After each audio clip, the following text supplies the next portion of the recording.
guest is Grete Merlin, a human design analyst and a life coach.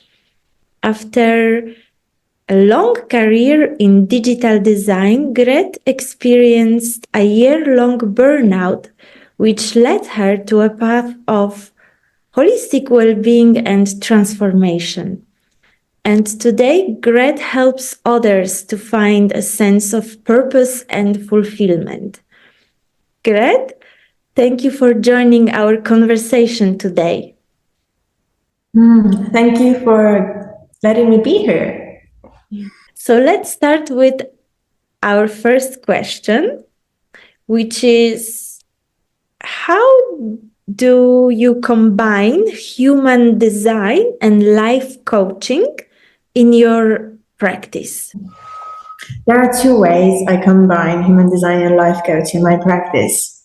One way is literally before starting life coaching, having human design analysis sessions with my clients so that they can better understand themselves, understand where they're coming from, to gain that strength to then put that into their life coaching and achieving goals. That's usually what happens when a person has a specific goal they need to conquer.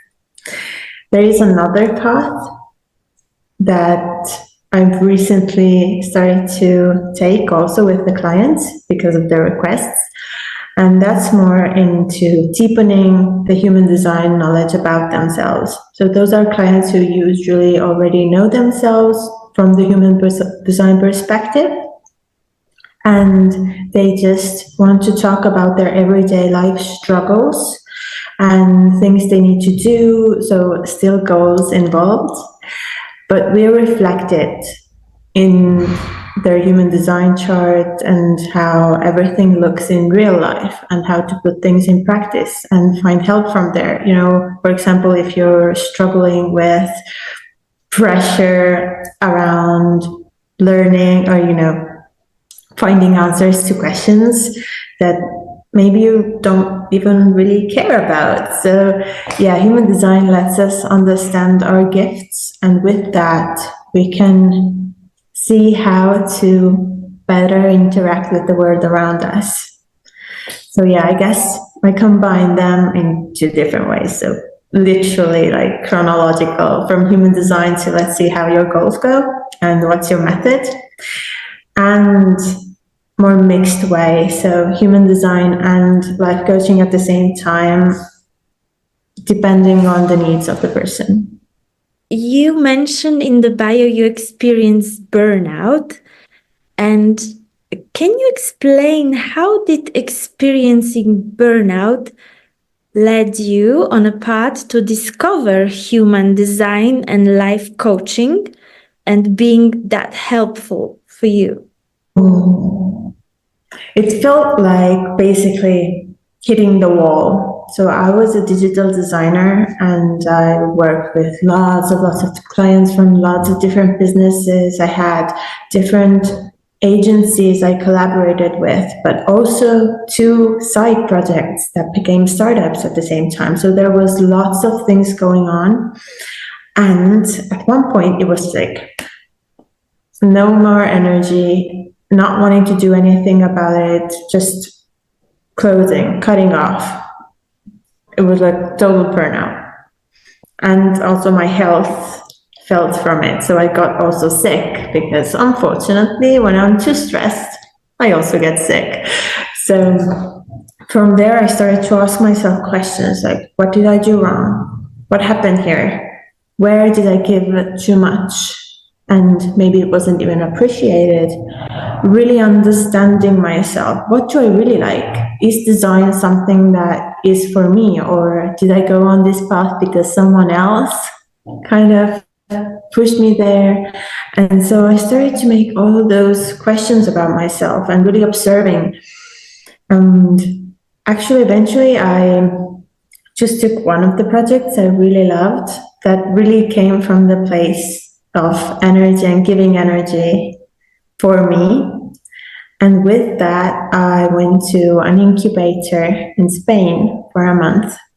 But actually before that, there was another step that kind of one thing led to another. So I randomly met a friend I hadn't spoken for like years, and he recommended me books about Stoics. So I started to learn the philosophy of Stoicism, and actually that way of thinking of what's actually in my control, what not, and all their philosophy led me to find that incubator where I went in.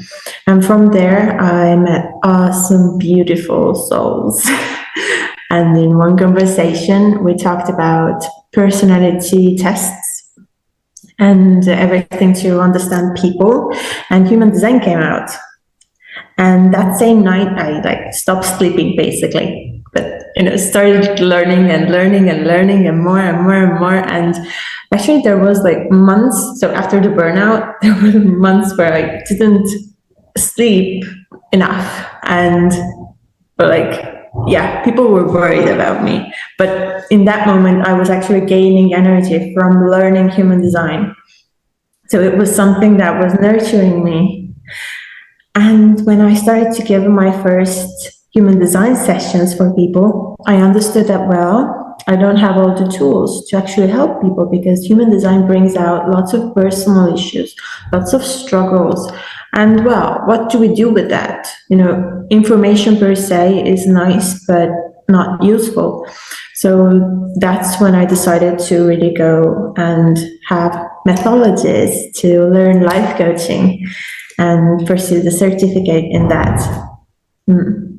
Okay, so it was more like an energetic lift from you, felt from human design, also backed up with knowledge from how to guide yourself in this new knowledge and how to gain something like out of it for yourself and for others.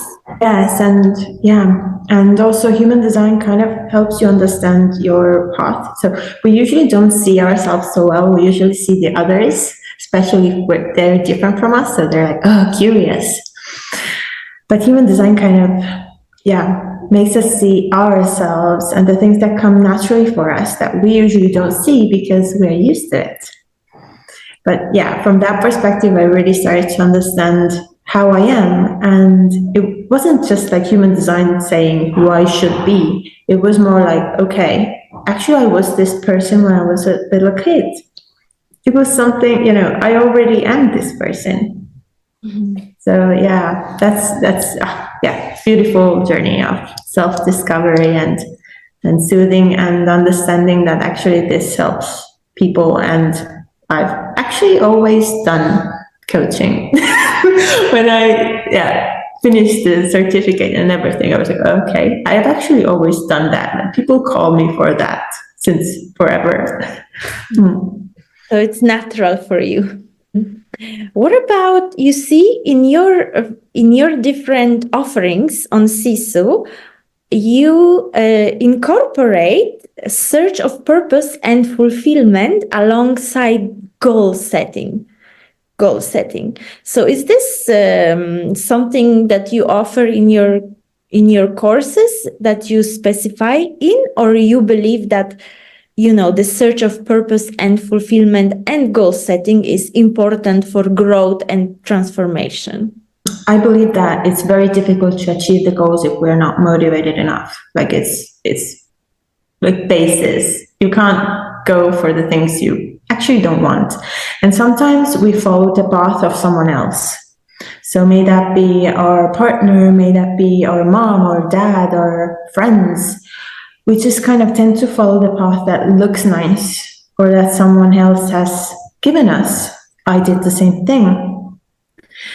But actually the goals that really are for us, that nurture us, are in line with our purpose, our sense of purpose, what gives us fulfillment. Because if we go towards the goals that are nice to have, we don't feel that fulfillment when we get there. It's just, oh yeah, I achieved this, but that's it. It's not nurturing for us. So when we step back and actually understand, okay, is this my path before going for the goals? That helps us find the things that actually gives us energy and gives us that fulfillment and needing, the feeling that we're giving back to someone with our own talents. And there where, every goal is easier from there because you really want to go there. It's not your mind that wants to go there, but every pore of your body wants to go there.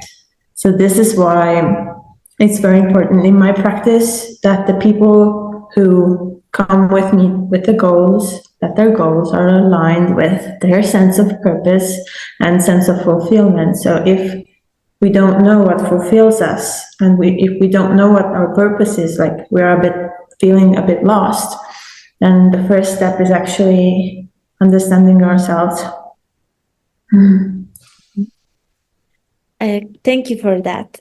And the last question, what advice would you have for those struggling with burnout based on your healing journey?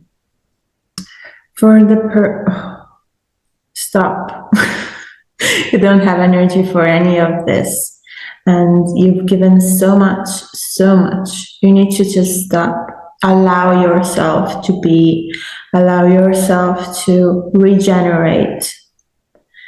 And to start to observe how this situation, like what happened? What are the learnings I'm taking from this? How can I better understand myself? What gives me energy? Because if I've given away all the energy, that means that I've done lots of things that are frustrating for me. I've done lots of things maybe that are people pleasing, that aren't something I really feel love for. So what are the things that actually give me energy? What are the things that don't? Starting to track those things down, because sometimes the struggle is actually that we don't know ourselves. And we need to start from the basics and allowing ourselves to have that time. Patience is needed, and taking care of ourselves also. It's not like it's someone's fault in the sense of it's, I don't know, my colleague's fault or my boss's fault, or, it happens. It's an opportunity to understand ourselves, to reconnect with ourselves, to heal, and to become stronger. But yeah, you need time. And sometimes people start to push through when they get to a burnout, while actually they just need to breathe, to reconnect. They can use this time to burn stronger, like a phoenix. Thank you so much, Grete, for sharing all this knowledge and passion you have for human design and life coaching. And for anybody who is also interested in transformation, well-being, or overcoming difficult situations such as burnout, for example, you are all welcome to hop on sisu.com and type in the search bar Grete Merlin, and you will find all her services there with service descriptions and all the information you need. Or else you can just see the link to her store in the description of this video. So thank you, Grete, for your time and your energy for connecting with me today. And I wish we meet again. Thank you so much, Yana. See you around.